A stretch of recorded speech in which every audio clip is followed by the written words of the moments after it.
ጃክ የልደት ቀኑን በአንድ ካፌ ውስጥ ከጓደኛው ጆን እና ከፍቅረኛው አኒያ ጋር እያከበረ ነበር። በጣም ደስ የሚል ጊዜ እያሳለፉም ነበረ። የልደት ኬክ ለማዘዝ ወደ አስተናጋጁ ከመሄዳቸው በፊት መጀመሪያ ቡና ጠጡ። ጌታዬ፣ እኛ ጋር ያለው የቸኮሌት ኬክ ብቻ ነው። የአንዱ የኬክ ዋጋ 400 ብር ሲሆን ነገር ግን 2 ኬክ እና ከዛ በላይ ለሚገዙ ደንበኞች 20 በመቶ ቅናሽ እናደርጋለን። እሺ መልካም፣ እንግዲህ 2 የቸኮሌት ኬክ ስጠን። እስኪ የ20 በመቶ ቅናሽ ከተደረገላቸው በኋላ በአጠቃላይ ስንት ብር መክፈል እንዳለባቸው መገመት ትችላላችሁ? ሂሳቡን ሰርታችሁ መልሳችሁን በኮሜንት ላይ ያስቀምጡልን።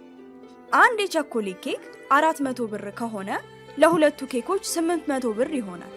የ800 ብር 20% ደግሞ 160 ነው። ይህ ማለት 160 ብር ቅናሽ ያገኛሉ ማለት ነው። ስለዚህ በአጠቃላይ የሚከፍሉት ሂሳብ 640 ብር ብቻ ይሆናል ማለት ነው። ከጥቂት ቆይታ በኋላ አስተናጋጁ ኬኩን ጠረጴዛቸው ላይ አስቀመጠው። ጃክ ኬኩን ቆረሰ። ሁሉም ሰው እየተደሰተ መብላት ጀመረ። ነገር ግን በድንገት ጃክ ራሱን ማዞር ጀመረውና ወለሉ ላይ ተዘረረ። ጆን እና አኒያ በፍጥነት አንስተው ወንበር ላይ ያስቀመጡት። ነገር ግን ጃክ አስቀድሞ ራሱን ስቶ ነበር። የካፌው ስራ አስኪያጅ ወዲያውኑ ጃክን ከጆንና ከአኒያ ጋር በመኪና ጭኖ ወደ ሆስፒታሉ መንዳት ጀመረ። ወደ ሆስፒታሉ የሚወስዱ 3 መንገዶች ነበሩ።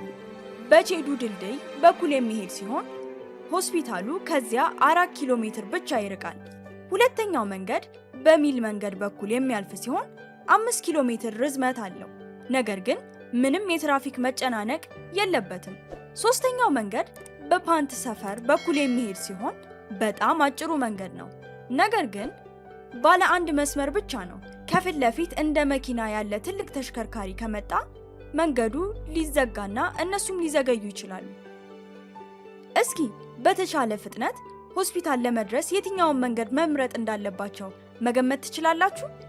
በእርግጠኝነት ሶስተኛውን መንገድ አትመርጡትም፣ ምክንያቱም በጣም አደገኛ ነው።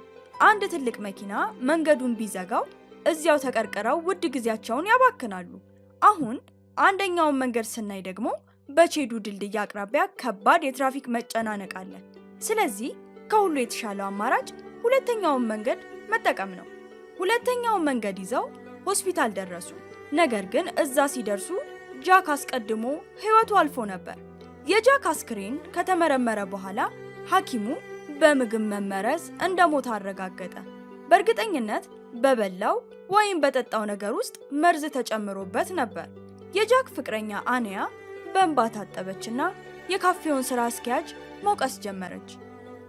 በኬክ ውስጥ መርዝ ጨምረ መሆን አለበት፣ በፍጹም አልለቅህም።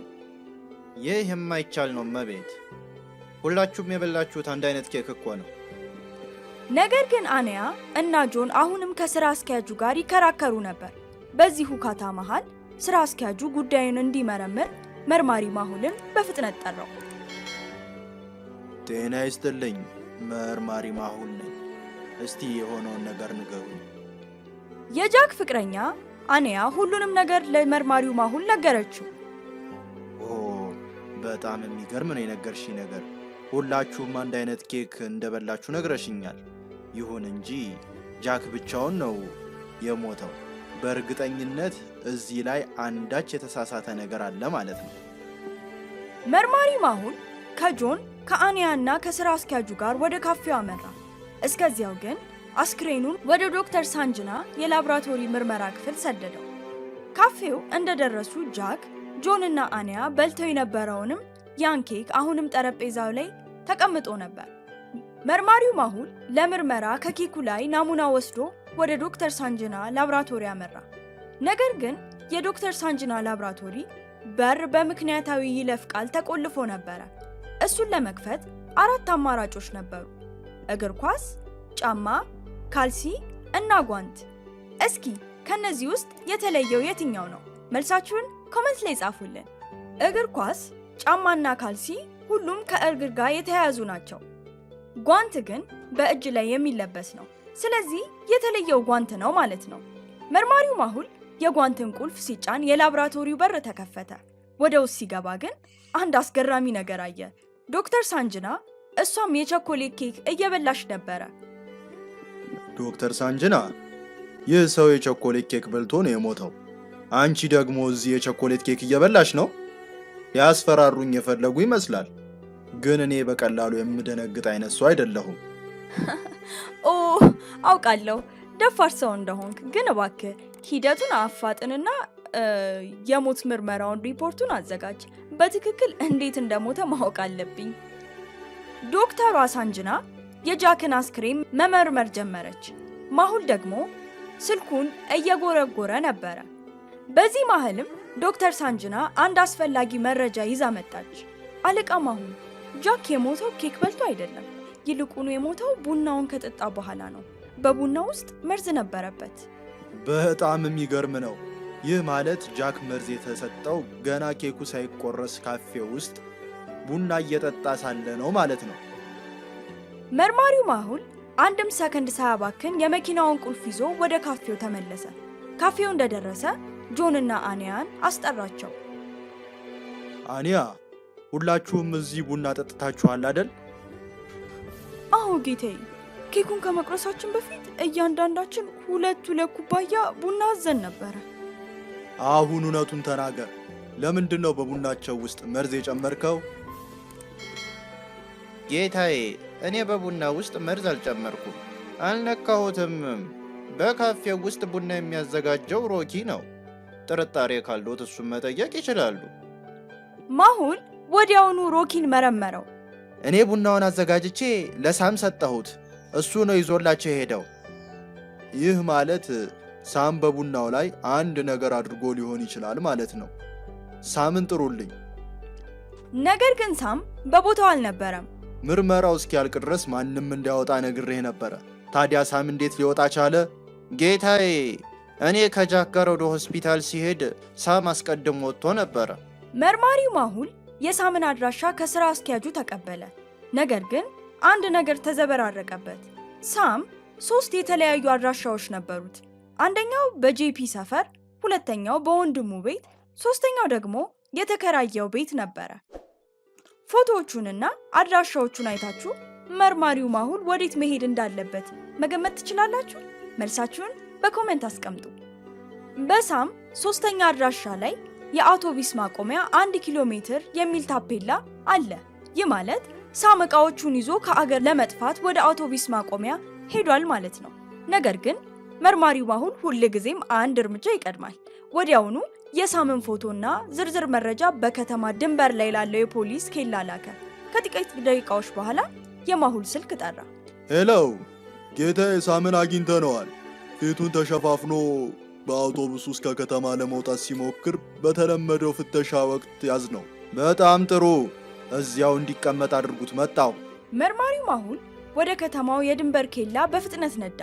ከካፌው ወደ ፖሊስ ጣቢያው ለመሄድ 3 የተለያዩ መንገዶች ነበሩ።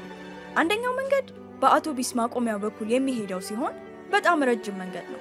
ሁለተኛው መንገድ በጫካ ውስጥ የሚያልፍ ሲሆን መንገዱ ሙሉ ለሙሉ በውሃ በተሞሉ ጉድጓዶች የተሞላ ነው። ሶስተኛው መንገድ በወንዝ ላይ የሚያልፍ ሲሆን በጣም አጭሩ ነው። ነገር ግን በወንዙ ላይ ያለው ድልድይ በጎርፍ በመጥለቅለቁ አደገኛ ሆኗል። እስኪ በጥንቃቄ አስቡና ንገሩኝ፣ መርማሪው ማሁል የትኛውን መንገድ የሚወስድ ይመስላችኋል? መርማሪው ማሁል የወንዙን መንገድ በፍጹም አይመርጠውም፣ ምክንያቱም መኪናው ተንሸራቶ ሊወድቅ ይችላል። የጫካው መንገድ ደግሞ በጣም አስከፊ ሁኔታ ላይ ነው ያለው። ስለዚህ በምትኩ መርማሪው ማሁል ዋናውን መንገድ ይወስዳል ማለት ነው። መርማሪው ማሁል ፖሊሶች ሳሙን ወደ ያዙበት የከተማ ድንበር ኬላ ደረሰ። አሁን እውነቱን ተናገር። ለምንድን ነው በጃክ ቡና ውስጥ መርዝ የጨመርከው? የጃክ ጓደኛ ጆን ነው ይህን እንድሰራ የጠየቀኝ። እንዲያውም ገንዘብ ሁሉ ከፍሎኛል። በጣም የሚገርም ነው። ነፍሰ ገዳዩ ፊት ለፊቴ ነበረ። መርማሪው ማሁል ወዲያውኑ ጆንና አኒያን ትቷቸው ወደ ነበረበት ካፌ ተመለሰ። ነገር ግን እዚያ ሲደርስ አኒያ ብቻዋን ተቀምጣ ነበር። ጆን የለም ነበረ። አኒያ፣ ጓደኛሽ ጆን የት አለ? ጌታዬ፣ ስለ ራበው የሚበላ ነገር ልፈልግ ብሎ አሁን ሄዷል። ይመለሳል። ኖው፣ አይምሰልሽ። በፍጹም አይመለስም። ምክንያቱም የጃክ ግድያ ዋና አቀነባባሪው እሱ ነው። ማሁል ጆንን ለመፈለግ ወደ ገበያው በፍጥነት ሄደ። ነገር ግን በምንም ቦታ ሊያገኘው አልቻለም። ቀናት አለፉ። ስለ ጆን ምንም ፍንጭ አልነበረም። ከዚህ አንድ ቀን ለማሁል መረጃ ሰጪው የጆንና የአንያ ፎቶ ተላከለት። በአንድ ሆቴል ውስጥ አብረው እራት እየበሉ ነበረ። በጣም የሚገርም ነው። ይህ ማለት አንያ ስለ ጆን ሁሉን ነገር ታውቅ ነበር ማለት ነው። እሷም እጁ አለበት ማለት ነው። መርማሪው ማሁል ወዲያውኑ ወደ ሆቴሉ በመሄድ አንያና ጆንን አብሮ ያዛቸው። አንቺ አንያ ዋሽተሽኛል። አሁን እውነቱን ተናገሪ። ምንድን ነው እየተካሄደ ያለው? ጌታዬ ጃክ ወደ ህይወታችን ከመምጣቱ በፊት ጆን ፍቅረኛዬ ነበረ።